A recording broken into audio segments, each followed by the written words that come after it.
다음 시간에 하나님이 주신 것들을 복의 통로로 나누라고 하는 말씀을 들었습니다. 제가 세상과의 관계에서 복의 통로가 되라고 한 말씀이었고, 이 시간 이어서 공의를 행하라고 하는 말씀을 듣겠습니다. 세상은 탐욕과 부의로 가득합니다. 하나님의 복이 넘치야 할 이 세상에 고통과 슬픔으로 가득 차 있습니다. 그 원인은 근본적으로 죄고, 그리고 인간들의 욕심, 탐욕입니다.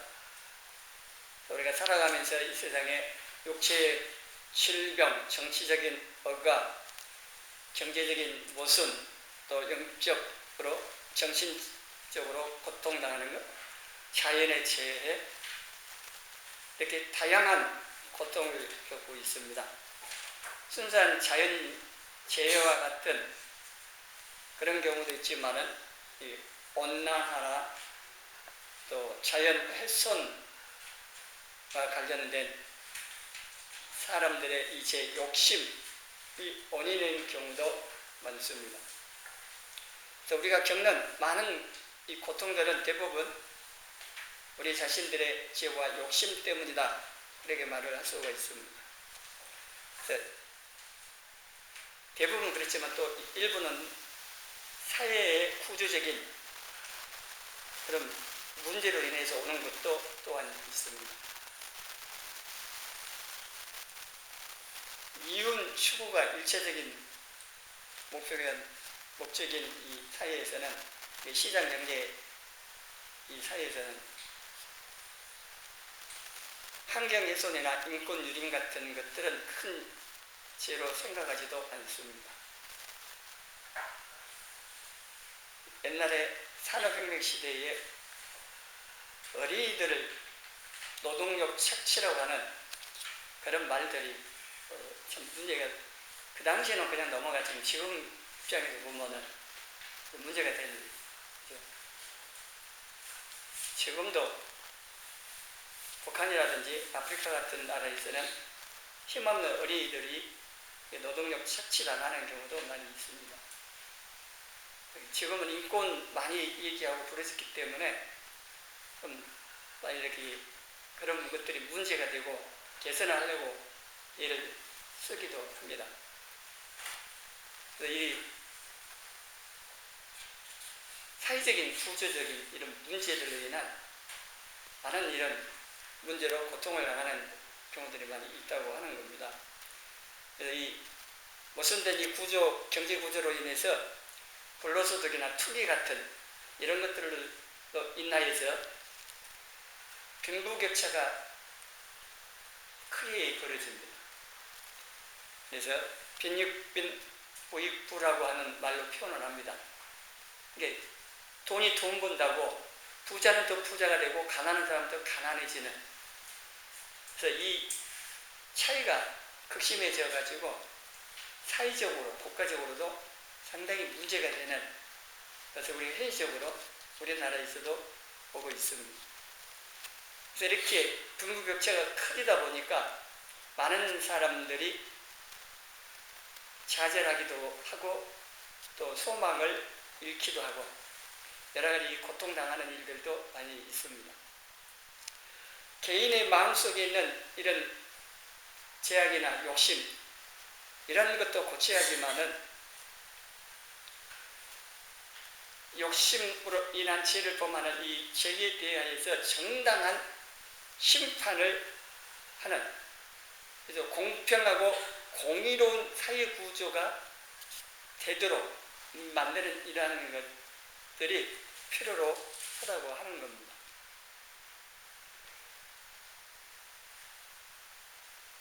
사람을 죽였으면은 그게 합당한 벌을 받아야 되잖아요.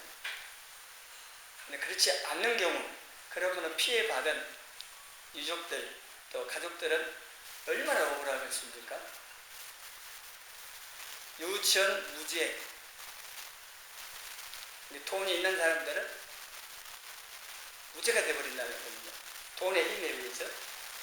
반대로 돈이 없는 사람은 억울하게 제 큰 것도 아닌데도 감옥에 가서 감옥살이 하는 이러한 일들이 현실 우리나라도 현실적으로 있는 거죠.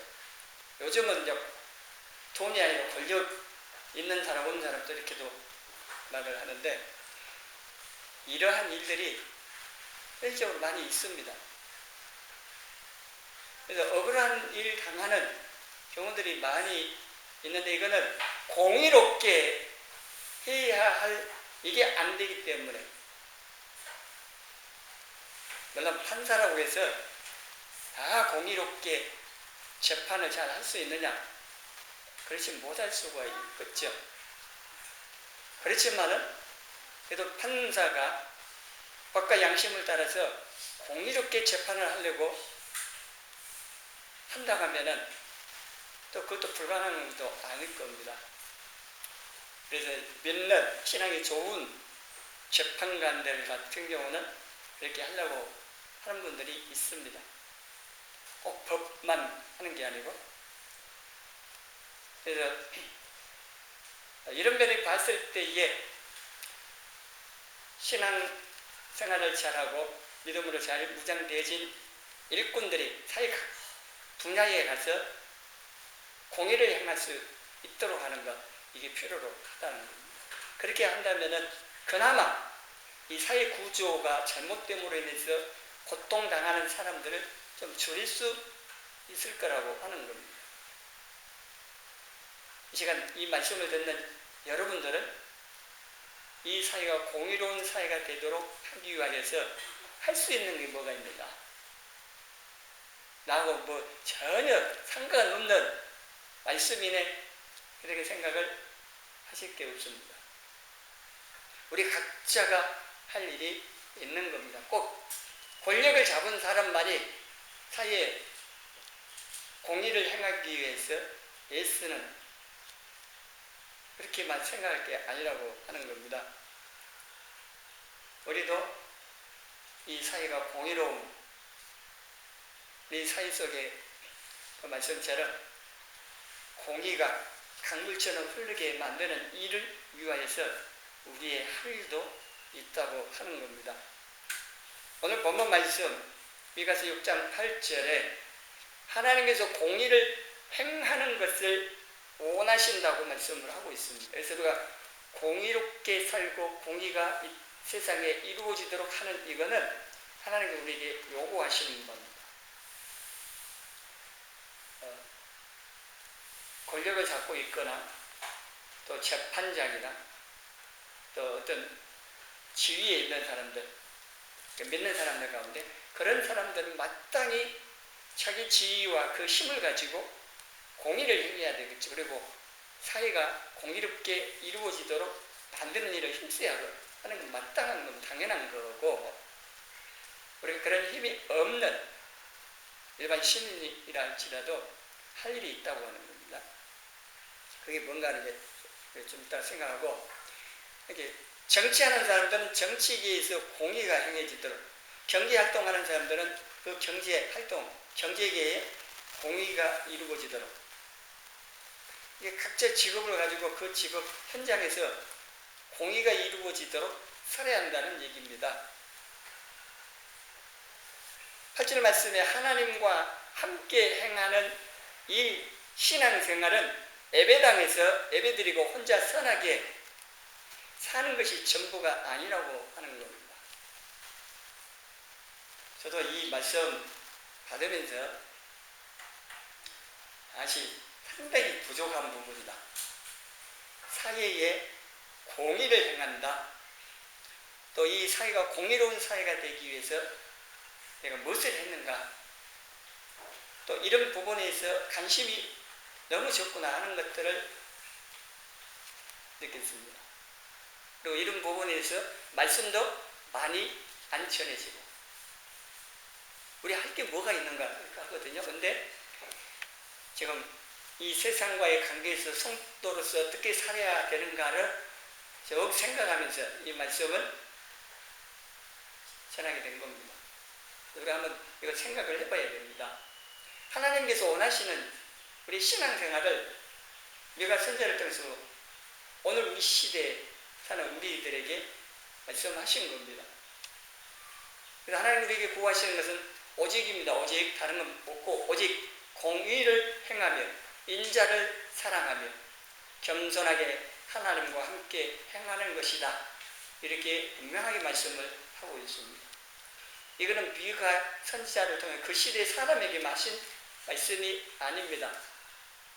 이게 사람 안에 있습니다. 모든 사람들, 특별히 하나님의 자녀들, 믿는 사람들에게 우리에게 하신 말씀이기 때문에 오늘 우리에게도 하나님이 요구하시는 삶이 이거다고 하는 겁니다. 그래서 우리가 정의를 행하고 인자를 사랑하며 사는 것이 겸손히 하나님과 행하는 신앙생활이기 때문에 공의를 행하며 인자를 사랑하는 이 삶 살아야 합니다. 이 정의라고 대진 것은 미시파트라고 하는 이 단어인데 공의, 정의라는 단어입니다. 고통을 만드는 사회 구조를 계획하기 위해서 구체적으로 행동하면서 힘쓰는 것을 말하고 여기 인자라고 하는 말은 이 문자적으로 보면은 예수님께서 인자이시거든요. 사람의 아들 인자라고 하는데 그 단어는 아닙니다.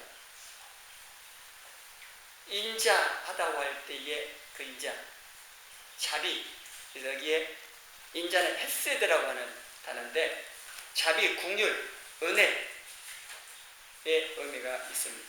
그래서 고통당하는 사람들의 아픔을 이해하고 그들의 눈물을 닦아주는 것입니다. 그들의 편에 서서 그들의 입장을 이해하고 대변해 주는 것, 그게 여기에 말하는 인자를 사랑하는 겁니다. 그래서 인자가 사람에 대한 마음과 동기를 강조한다면 정의는 그것이 표현된 행위를 강조합니다. 이 인자와 정의는 따로따로가 아니라 동전 양면에 있는 것처럼 이 두 가지 다 필요로 합니다. 그래서 정의를 행하며 인자를 사랑하며 이 두 가지를 말씀을 하고 있는 겁니다. 그리고 오늘날 우리에게 정말 부족한 것이기도 합니다. 이게 하나님께서 우리가 인자를 사랑하고 정의를 실천하기를 원하신다고 하는 건데 성경에서는 그럼 정의를 행하고 인자를 사랑하는 이게 무엇인가를 설명하기를 약자편, 특별히 구약에서는 고아와 가부와 나그네입니다. 힘없는, 도움이 필요로 하는 연약한 이 사람들의 편에 서는 것을 공의라고 말씀을 하고 있습니다. 에레미야 22장 3절 말씀을 같이 읽습니다. 여호와께서 이와 같이 말씀하시되 너희가 정의와 공의를 행하여 탈취당한 자를 압박하는 자의 손에서 건지고 이방인과 고아와 가부를 압제하거나 학대하지 말며 이곳에서 무지한 피를 흘리지 말라. 구약이 이런 말씀이 여러 곳에 나오는데 이 정의와 공의를 행하여 그랬습니다. 그게 뭐냐? 구체적으로 탈취당하는 자를 압박하는 자의 손에서 건지고 이방인과 고아와 가부를 압제하거나 학대하지 않는 것. 이 힘이 없는, 도움이 필요로 하는 이웃을 돕는 것, 또 그들의 편에 서주는 것, 이게 공의를 행하는 거다. 이거는 우리가 할 수 있고 해야 되는 거죠. 할 수 있는 거 아닙니까? 우리 주변에는 힘없는 사람들 많이 있습니다. 도움이 필요로 하는 이웃들이 많이 있습니다. 물론 강도 만난 이웃 말할 것도 없지만은 그렇더라도 힘없는 사람들이 많이 있습니다. 그래서 그들이 억압받거나 착취를 당하거나 억울한 일을 당할 때에 내가 힘이 닿는 한 그들의 편에 서서 도와주는 것, 변호를 해줄 수도 있는 거고 또 힘 되는 대로 이렇게 도와주는, 우리가 할 수 있는 이런 여러 부분들이 있습니다.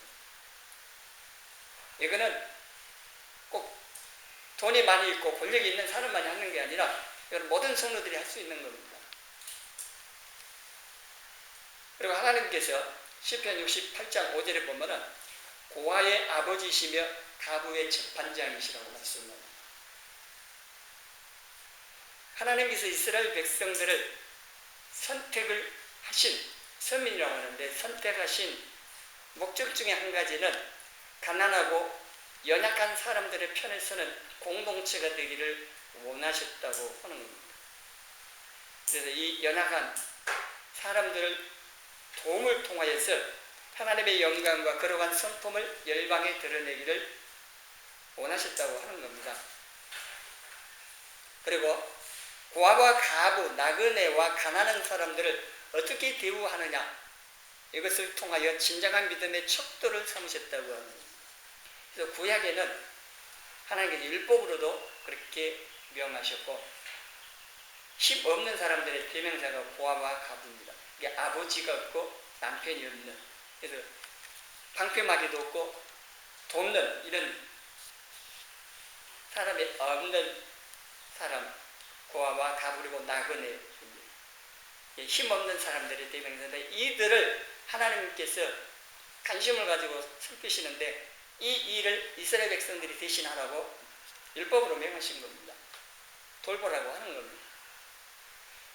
그래서 수수할 때도 떨어진 이삭 놔둬야 됩니다. 이 고아와 가부들이 이삭 죽기에서 먹고 살 수 있도록 가위를 떨고 남아있는 것도 놔둬야 합니다. 이러한 내용들이 구약에 많이 나옵니다. 예수님께서도 유대 사회에 가장 미천한 동네라고 할 수 있는 이쪽 지방 나사렛에서 그 땅에 억눌리고 소외된 사람들과 함께 지내셨고, 또 극심한 인종척을 받은 사마리아인들을 찾아갔습니다. 이 사마리아인들에 대해서는 유대인들이요, 히브리 사람들이 사람 취급을 안 합니다. 상종도 안 했다고 했습니다. 왜냐하면 아수르 나라에 의해서 이 사마리아 지역 사람들이 혼혈이 되어버립니다. 그래서 이 사마리아인들을 이 유대인들이 아예 벌레보다 상종도 안 했다고 하는데, 예수님은 요한복음 4장 보면은 유대인들은 사마리아 지역 지나서 옆으로 돌아서 가지만은 갈릴리 지역으로 또 유다로 오고 가는데, 예수님은 사마리아 그 지역을 통과합니다. 그래서 사마리아 여자에게 복음을 전하시고 그 여자를 통한 사마리아 동네에 또한 복음을 전하게 되는 이런 일을 하시는데, 그래서 이렇게 인종차별의 대상이었던 이 사마리아 이 사람들도 찾아가 주셨고, 그리고 배척의 대상, 특별히 나한자라고 할 수 있는 이 사람 병자도 예수님께서 고쳐주실 때 손으로 만지셔가지고 치유하십니다. 남의 한 대 만져보면 부정하게 됩니다. 율법에 의해서. 그런데 예수님께서 궁일이 여기시고 사랑하심으로 손을 얹어서 낫게 해주십니다. 그리고 예수님께서 이 무시당하고 힘없는 연약한 이 사람들을 자신과 동일시하였다고 하는 겁니다. 마태복음 18장 5절에 내 이름으로 이런 어린아이 하나를 영접하면 곧 나를 영접합니다. 어린아이, 문자적으로 어린아이일 수도 있고요, 영적으로 어린아이일 수도 있고 또 힘없는 사람일 수도 있는데, 하여튼 어린아이 하나를 영접하면 곧 나를 영접함이라고 말씀하시므로 동계 같이 생각을 하신 거고, 또 마태복음 25장 비유에서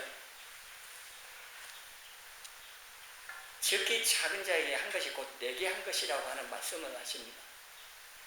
의인들이 언제 우리가 주님을 찾아뵙고 보살펴 드렸는가, 그렇게 했을 때 여기는 지극히 작은 형제에게 한 것이 곧 내게 한 것이다. 이렇게 말씀을 하시므로 이게 25장 40절에 나온 건데, 그래서 이 마태복음 25장의 비유는 예수님께서 마지막 심판 때에, 여기는 이제 25장 40절의 말씀 앞에 나온 거는 양과 염소 그 비유 가운데 나온 말씀입니다. 그러니까 마지막 심판 때 딱 심판 나눌 때의 기준이 약하고 고통당하는 사람들에 대해서 어떻게 대했느냐에 대한 이 기준이 여기 나와 있는 겁니다. 이 비유에 대한 이해는 전에가 좀 다르지만은 그거는 놔두고 지극히 작은 자에게 한 것이 곧 내게 한 것이라고 말씀하신 예수님의 말씀 따라서 공의를 행한다고 하는 것은 바로 이렇게 힘없는 약한 사람들을 돕는, 그들의 편에 서주는, 이게 공의를 행하는 거고, 그게 곧 예수님께 하는 것이고, 그리고 예수님은 그것을 잊지 않고 기억하신다고 말씀하십니다. 그래서 거기에 대한 보상을 하신다, 이렇게 말씀을 하고 있습니다. 야고보서 1장 27절 말씀 우리 같이 읽어봅니다. 하나님 아버지 앞에서 정결하고 더러움이 없는 경건은 곧 고아와 가부를 그 환난 중에 돌아보고 또 자기를 지켜 새 속에 물들지 아니하는 그것입니다. 우리가 생각하는 경건은 폼 잡고 거룩한 척, 경건한 척 하는 게 아니고, 예배당에 와서 예배 드린다고 그게 아니고, 여기에 보면 두 가지가 나오는데, 일반적으로 경건하다고 할 때 자기를 지켜 새 속에 물들지 아니하는 것. 물론 이것도 여기에 말씀하고 있습니다. 근데 먼저 나온 것이 고아와 가부를 그 환난 중에 돌아보고, 이게 먼저입니다. 이 하나님의 관심사가 고아와 가부 힘없는 사람들이라고 하는 겁니다. 그러잖아요. 부모가 10자녀가 있는데 10손가락 깨물어서 안 아픈 없다고 그러잖아요. 10자녀가 있든 몇 명이 있든지 간에 요즘처럼 하나 둘이 있어도, 하나가 있으면 좀 그런데 둘이 이상 있을 경우 자녀가, 그러면은 안 아픈 자녀보다 아픈 자녀에 대해서 더 신경 쓰고 마음이 가고 도와주려고 하는 게 부모잖아요. 그렇죠? 하나님께서 모든 사람, 우리뿐만 아니라 믿지 아니하는 이 세상에 있는 모든 사람을 사랑하십니다. 우리 같으면 잘 살면 벼락치면 좋겠다고, 저녁이 빨리 죽으면 싫다고 그렇게 생각합니다. 우리는. 근데 하나님께서는 다 사랑하신다. 그래서 비를 내려도 다 내리셔요. 특별한 경우는 저희하고 다 내려. 일반은 좀 다 햇빛도 다. 불이 한 자라고 그치가 안 내리는 게 아니에요. 다 내려요. 동일하게. 다 사랑하신다는 겁니다. 근데 이게 성도들 다 사랑하시는데 아버지의 마음에 계셔서 이렇게 고아와 가부 나그네 힘이 없는, 고통당하고 있는 사람들의 더 마음을 가지시고 관심을 가지시고 살피신다는 거고, 그래서 이 사람들을 하나님께서 지도하실 수도 있지만은 우리를 통해서 돕기를 원하신다는 겁니다. 우리가 하나님의 손발이 돼서 이런 고아 가부 어려운 이웃들을 돕기를 원하셔요. 돌보라고 또 하시고, 가장 큰 계명이 뭐예요? 하나님과 이웃을 사랑하라고 하는 겁니다. 근데 이웃 사랑하는 겁니다. 그게 도움이 필요한 이웃들을 도우라는 거잖아요. 다른 거 없습니다. 우리 신앙생활하면서 별 여러 가지 일들에 대해서 말할 수 있을지 모르고, 또 우리가 나름대로 신앙생활 잘하려고 막 여러 가지 것들을 할 수 있을지 몰라도, 우리가 하나님을 사랑하고 이웃을 사랑함으로 하지 아니하는 그 모든 것들은 하나님 기쁘시게 할 수가 없습니다. 우리 마음 중심의 동기가 사랑해야 됩니다. 그래서 우리가 이웃에 대한 사랑이 가득하다면은 어려움당한 이웃에 대해서 뭔가를 할 거라는 얘기입니다. 엄마들이 자녀 교육을 훈련 받았습니까?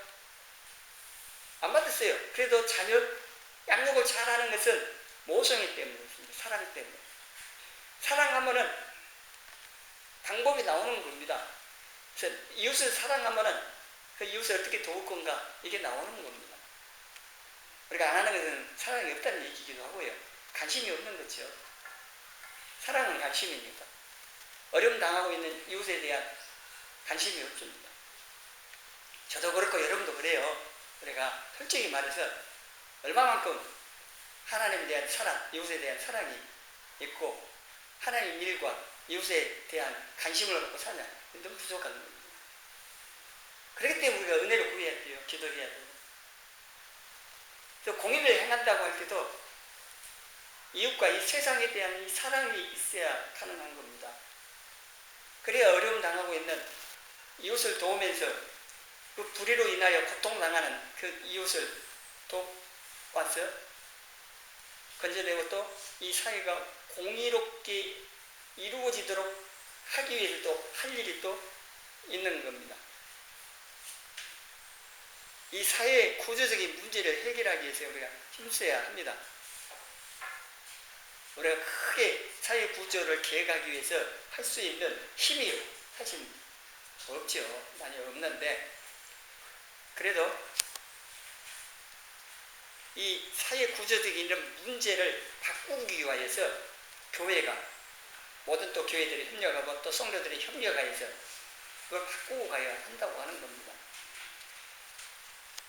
불의한 사람들, 불의한 정권에 의해서 사회가 더욱 악해져 가고 또 고통당하는 더 많아져 가고 더구나 우리가 신앙생활하는데 많은 도전과 공격을 받고 그런다 하면은 가만히 있어야 되겠습니까?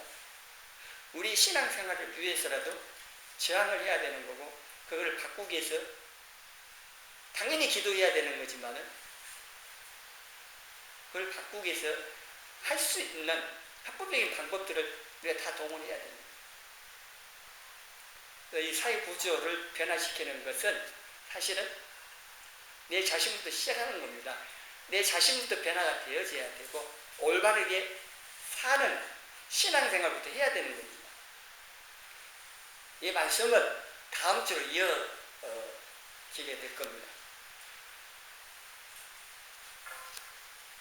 이 사회 구조를 변화시키기 위해서 어떻게 했는가? 성경에 나온 내용들을 보면은 구약의 선지자들은요 하나님의 말씀을 전하는데 백성들, 어려움당하는 백성들에게 그냥 위로하는 또 소망을 가지고 인내하고 뭐 이렇게만 하나님의 말씀을 전하고 끝난 게 아니고 왕들을 향하여 공의롭게 통치하라고 하나님의 말씀을 저는 책망하면서 말씀을 전했습니다.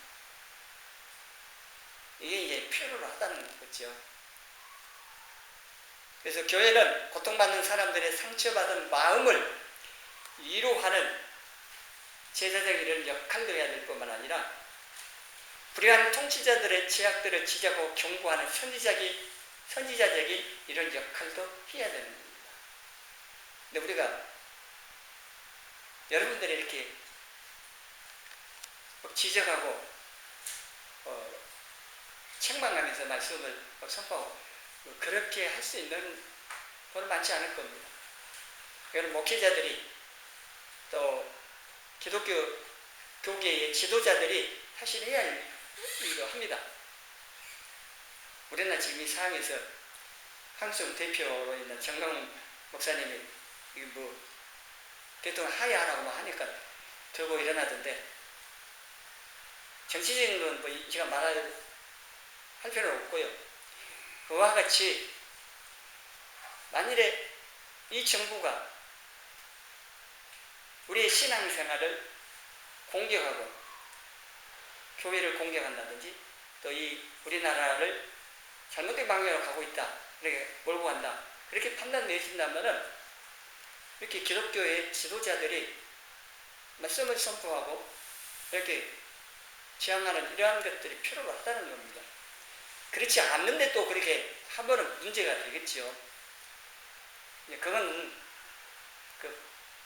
그 부분 판단하는 걸 놔두고 지금 오늘 말씀에 의해서 우리 개인이나 우리 사회, 국가에서 하나님의 공의가 실현되도록 하기 위해서 1차적으로 우리는 기도해야 하는 거고, 그 기도하는 가운데 가까운 이웃들을 우리가 돕는 것을 통하여서 공의를 행하는 이러한 삶, 인자를 사랑하는 이러한 신앙생활을 우리가 하고, 그리고 통치자들, 권력자들이 공의를 행할 수 있도록 기도를 해야 되는 겁니다.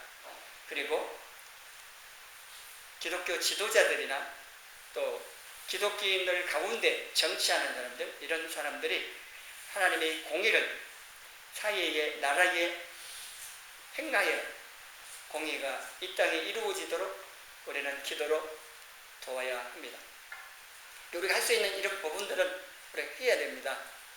세상 속에 있는 이 고통의 보다 깊은 원인을 우리가 찾아내고 그것이 개선되도록 공의를 구하는 이것은, 또 우리가 공의를 행하며 인자를 사랑하며 행하는 이러한 삶은 이 세상을 변화시키려고 하는 하나님의 일하심이 함께하는 것이고, 또 우리의 작은 이러한 삶을 통하여서 세상을 변화시키는 이러한 이 일에 하나의 나비의 작은 날개짓이 되어가서 더 큰 변화로 이어져가는 이런 역사들이 저와 여러분을 통하여 일어나기를 주님의 이름으로 소원합니다.